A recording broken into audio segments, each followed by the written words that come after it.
the different types of business enterprises that you can enter into, all of them have their own sort of advantages and disadvantages depending on what it is that you're going to do. Sort of you going into business by yourself, you've registered your company as a business name, simple to the point. These are a list of the advantages. The registration costs less because you're not doing like a full company structure, as it were. So you have to bear that in mind when you're registering your company. It's a good thing. So sorry, it's in the wrong box.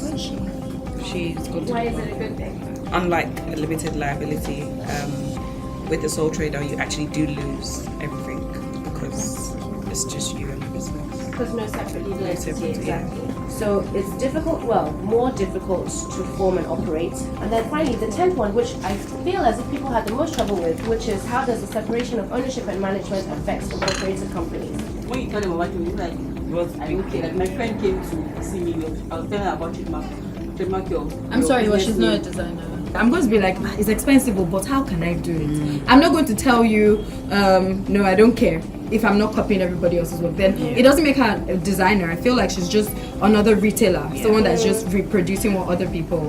It's just, if you ask Michael to create something else, he won't be able to because he doesn't know how to do it. So he was working there as Michael. When he started doing Michael for Michael goes, it's still Michael. So of course he's going to produce the same thing.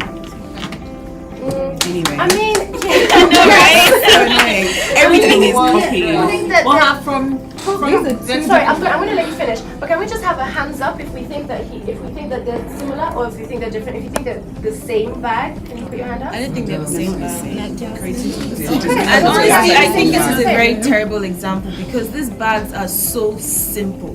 Okay. Anybody who hasn't even seen the Celine bag can sit down and design something exactly like this. It's an everyday basic bag. Okay, I think that the reason why they get away with it is why the international fashion community has now started the see now, buy now idea. I mean, you see something really similar to what you loved on the runway. You're going to buy and be like, yeah, well, Zara is credible, it's a reputable brand. No one really cares. Do you understand? As opposed to when Versace brings it to their store 6 months after, it's like, yes. Let me explain something. Let me explain. So, I'm doing mass, right? My appeal to the mass is different. So you just keep emphasizing yourself. That's right. No.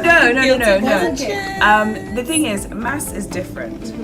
Yes, I can pull from the inspiration and all that, but remember, it's fashion. Style is different.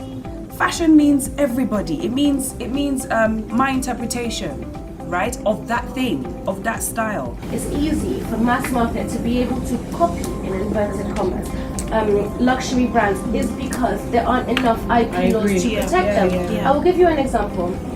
I don't want to get the name wrong. It wasn't Zara, it was another high street brand. You see what I mean? So if you have to go for something that minor in order to actually be able to get, the legal redress that you would be after, then I think that the issue is with the laws that we have in place.